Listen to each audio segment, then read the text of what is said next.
Aujourd'hui, nous donnons le coup d'envoi à ce colloque de 3 jours. D'abord, nous aurons quelques mots d'introduction.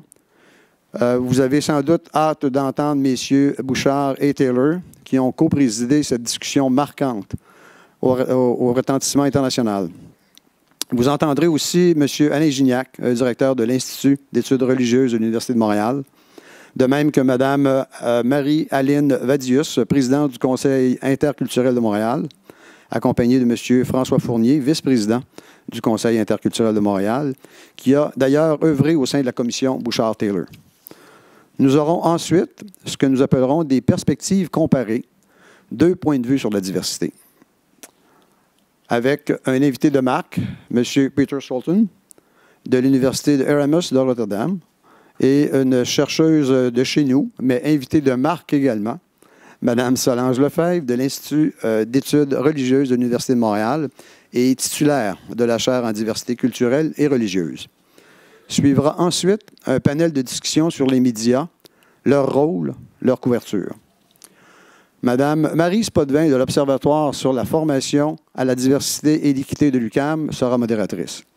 La discussion mettra en présence M. Saunier, Alain Saunier, qui était patron de l'information à Radio-Canada au moment de la commission Bouchard-Taylor, Rima El-Khoury, toujours à la presse, José Boileau, alors au Devoir, Jeff Heinrich, qui était à The Gazette, et malheureusement, Valérie Dufour ne pourra être parmi nous ce soir pour des raisons familiales.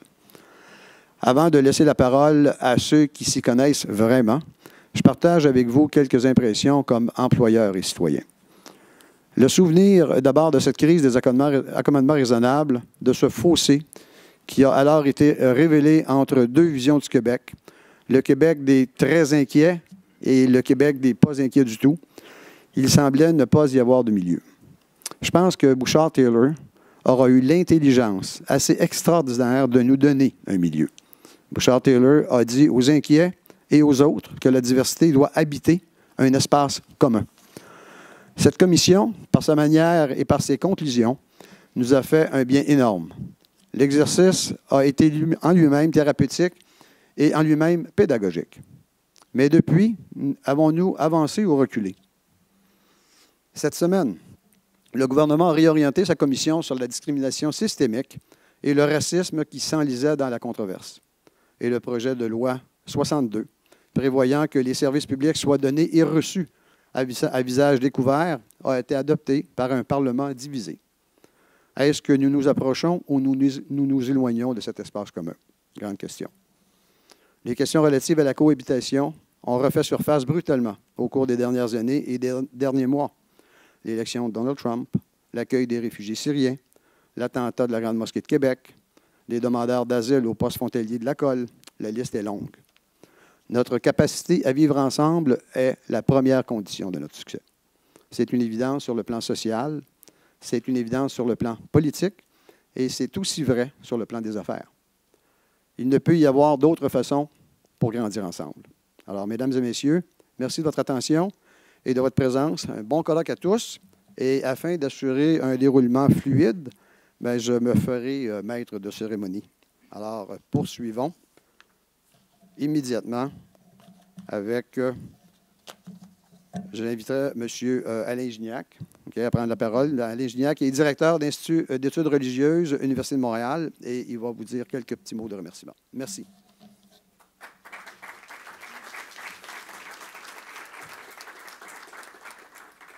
Merci beaucoup, M. Gagnon, pour cette mise en contexte qui m'enlève les mots de la bouche.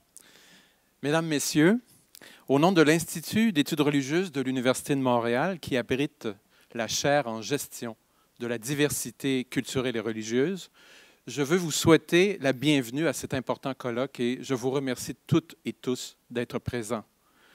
La mission de l'Institut est de comprendre l'héritage religieux de l'humanité sur la longue durée historique et dans l'actualité.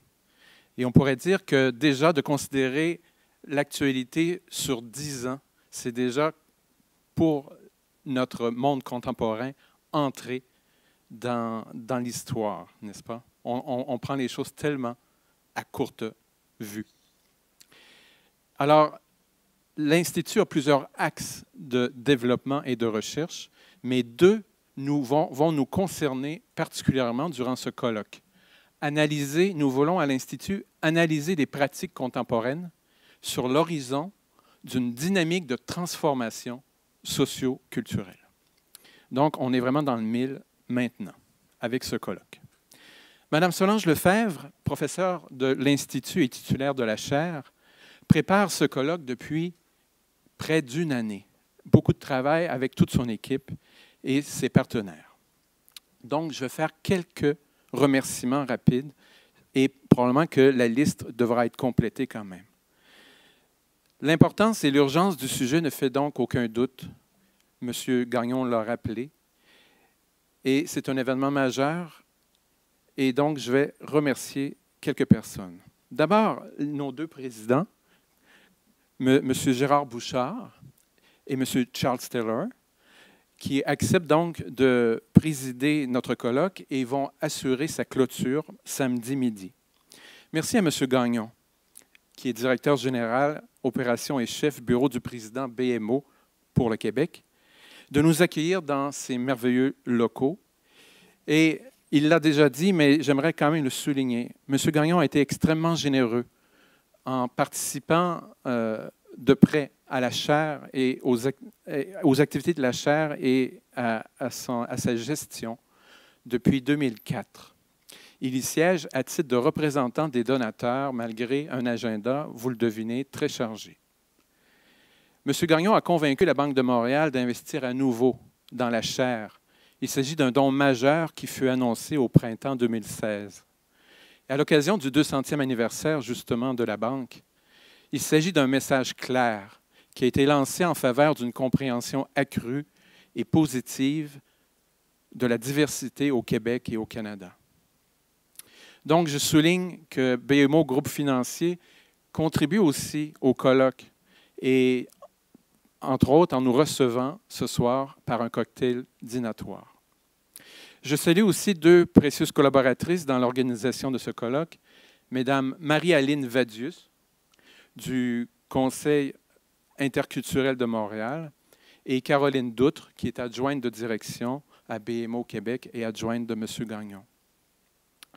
Parmi les nombreux partenaires ayant contribué au succès de ce colloque, financièrement et par des appuis variés, je voudrais mentionner en particulier le Conseil de recherche en sciences humaines du Canada, le Centre de recherche en droit public à la Faculté de droit de l'Université de Montréal, le Centre de recherche interdisciplinaire sur la diversité et la démocratie, avec l'acronyme CRIDAC, à l'Université de Sherbrooke, le Centre de recherche Société, droit et religion, le SODRUS, bien sûr donc le Conseil interculturel de Montréal et enfin à l'Université d'Ottawa, le projet Religion et diversité. Plusieurs membres de ces centres de recherche universitaires sont parmi les conférenciers de ce colloque et je les remercie, eux et elles aussi. Merci beaucoup. Bon colloque.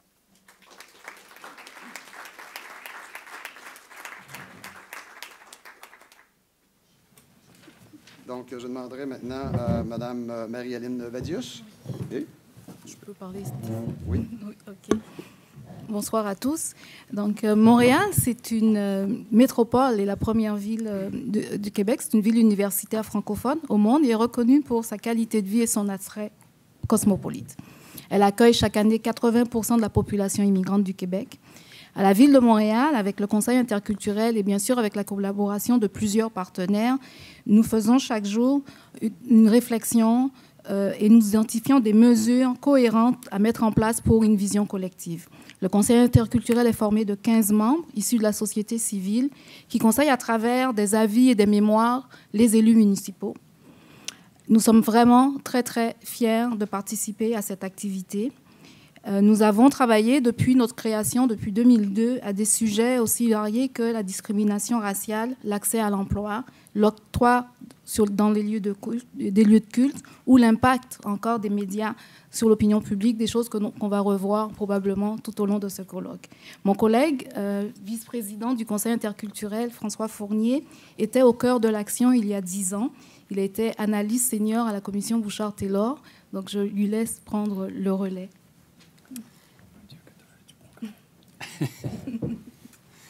Merci, Marie-Aline, de me passer le témoin. C'est un privilège de m'adresser à vous aujourd'hui. Comme cela a été un privilège de côtoyer quotidiennement, il y a 10 ans, 2 immenses intellectuels qui acceptaient alors, avec sans doute une bonne dose de naïveté et d'inconscience, de sacrifier leur sérénité relative pour choisir ce qu'ils font aussi de mieux. Ça nous a passé assez rapidement. Ce qu'ils font aussi de mieux, à savoir plonger courageusement et généreusement dans le débat public pour tenter d'éclairer et de dénouer des problèmes complexes. Travailler avec eux au quotidien dans le contexte de cette commission, c'est sûr que tu ne chômais pas. C'était pas mal le plein emploi, mais nous étions largement récompensés par l'intelligence, la sagacité, la sensibilité, la reconnaissance et l'humour de Charles et Gérard. Contrairement à la commission Charbonneau, où j'ai également travaillé plus tard, et où les médias ont entretenu une constante lune de miel avec la commission, sauf à la fin, la commission Bouchard-Taylor, elle, n'a jamais bénéficié d'une telle lune de miel, ni avant, ni pendant, ni après. En fait, plusieurs chroniqueurs et commentateurs débutants ont fait leur classe et acquis une renommée et une influence certaines en écrivant jour après jour la même chronique contre la commission et ses commissaires. C'est à partir de cette époque qu'a commencé à se cristalliser au Québec notamment un discours qui assurait que l'on s'était beaucoup préoccupé des minorités depuis des décennies et qu'il était désormais temps de s'occuper de la majorité et de protéger les berges de son identité nationale contre les vagues migratoires. 10 ans plus tard, où en sommes-nous? Faut-il être pessimiste ou optimiste?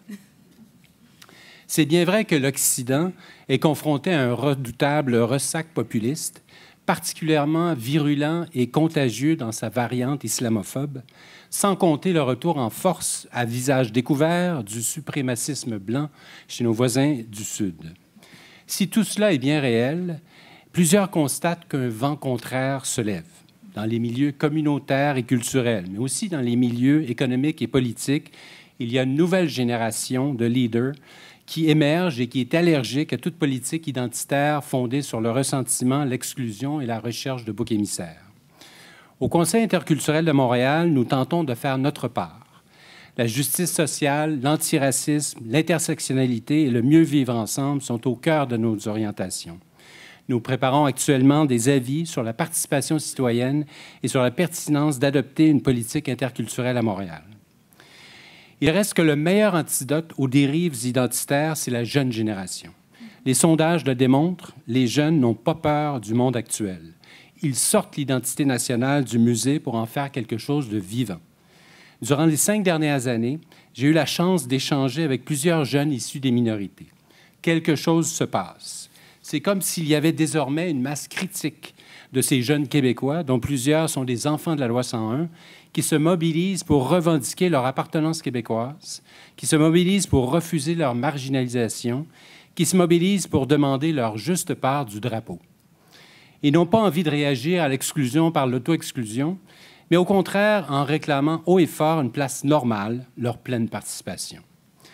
L'amélioration du climat social et l'élévation du débat public en matière de rapports interculturels, en matière de rapports entre majorité et minorité, nécessite une sensibilisation citoyenne continue, mais elle passe aussi par une classe politique qui a de la vision et de la volonté, donc sans doute animée par une nouvelle génération. Enfin, pour terminer sur une note plus personnelle qui n'engage ni le Conseil interculturel ni ma présidente, je dirais que Bouchard et Taylor, c'était un mariage de raison qui valait bien des mariages d'amour. Le rapport qu'ils ont rédigé mérite d'être relu et mérite probablement d'être lu pour une première fois et pour vrai par bien du monde qui serait sans doute étonné par la fraîcheur de l'analyse et par la lucidité des voies de la conciliation qui y sont proposées. Merci et à mon tour de vous souhaiter un colloque fructueux. Merci.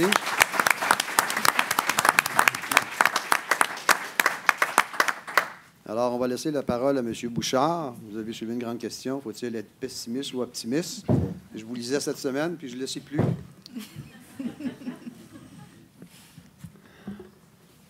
Merci, M. Gagnon. Moi, j'étais le pessimiste, je crois. Ah, oui, oui.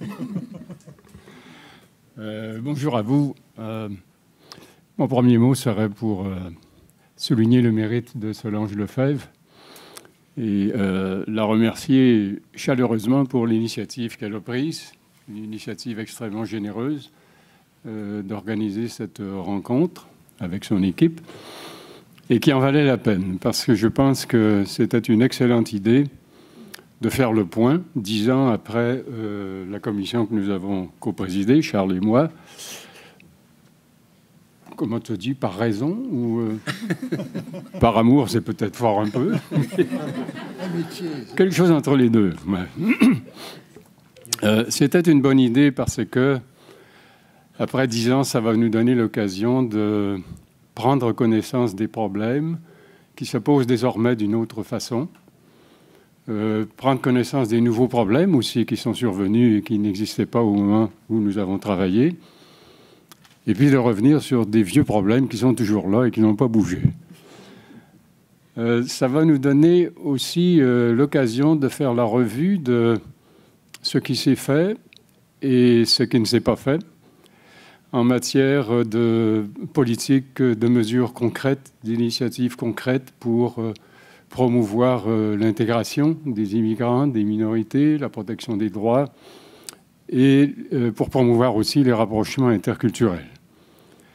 Et finalement, cette occasion va nous permettre de faire aussi l'inventaire du savoir qui s'est accumulé durant la dernière décennie.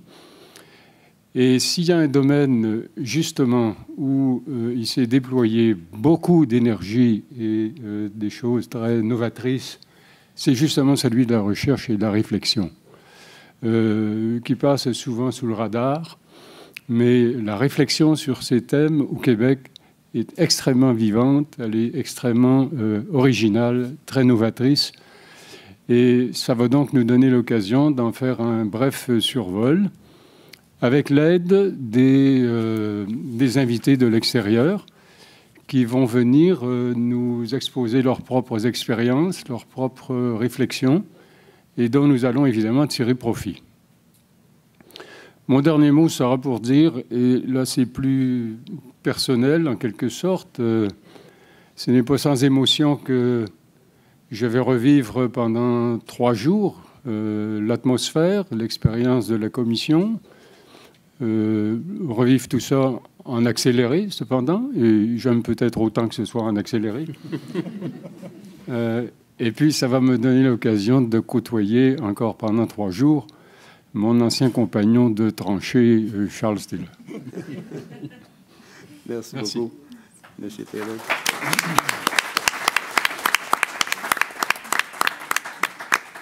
J'inviterai maintenant M. Taylor. Oui, merci beaucoup, M. le Président. Moi aussi, je voudrais commencer en remarquant le travail très important de Solange Lefebvre, pas seulement en convoquant ce colloque, mais aussi en lançant une recherche comparée des mesures semblables dans différents pays occidentaux et même en Australie, parce que je crois que ça nous apporte quelque chose de très important et de très utile pour nous. Et d'ailleurs, certains de ces gens-là qui viennent d'autres pays sont avec nous et vont prendre la parole dans les jours qui suivront. Moi, je voudrais... on nous a demandé de dire ce qui est meilleur, ce qui est pire, ce qui a avancé, ce qui a, au contraire, soit reculé, soit fait sur place depuis les 10 ans. Moi, je dirais que une chose s'est avancée un peu, c'est qu'au Québec, je crois que les arguments et le point de vue de ceux qui voudraient vraiment un Québec ouvert se sont clarifiés, raffermis. Les médias qui penchent de ce côté-là sont en général plus clairement situés de ce côté-là. Alors ça, c'est un gain. Mais il y a aussi un recul terrible, c'est le contexte international. Le contexte de ce que notre collègue américain Huntington parlait de conflit des civilisations, clash of civilizations, qui est très mal décrit. Mais il y a un clash dans ce monde. il y a un conflit à l'intérieur des grandes civilisations autour de la question comment on se rapporte à d'autres. Et il y a en quelque sorte deux forces. Il y a une espèce d'alliance subjective ou objective entre ceux dans chacune des civilisations qui voudraient vraiment en venir à une entente. Ça, on reconnaît ça de notre côté. Il y a une alliance objective entre les extrémistes qui voudraient que ça casse entre les civilisations. Mais le grand conflit se fait à l'intérieur et nous faisons partie de ce conflit-là. C'est un petit champ de bataille que nous occupons ici au Québec. Alors, disons, tout ce contexte a empiré énormément et nous sommes maintenant envahis par des mouvements de pensée, de propagande internationaux qui affectent le Québec d'une façon que je n'aurais pas cru possible. Celui qui a fait l'attentat horrible de janvier, il a été influencé par Trump, il a été influencé par le alt-right américain. On n'aurait jamais pensé que ça aurait joué un rôle ici, mais il faudrait le constater. Alors, nous avons des obstacles beaucoup plus grands. Mais troisièmement, je crois que ce qu'a dit tout à l'heure sur la jeune génération, il y a de l'espoir là-dedans, parce que l'unique arme contre ce genre de haine, c'est la connaissance mutuelle. Et je crois que, du moins dans certaines parties du Québec, à Montréal, les contacts entre les jeunes produits sont fruits absolument inévitables.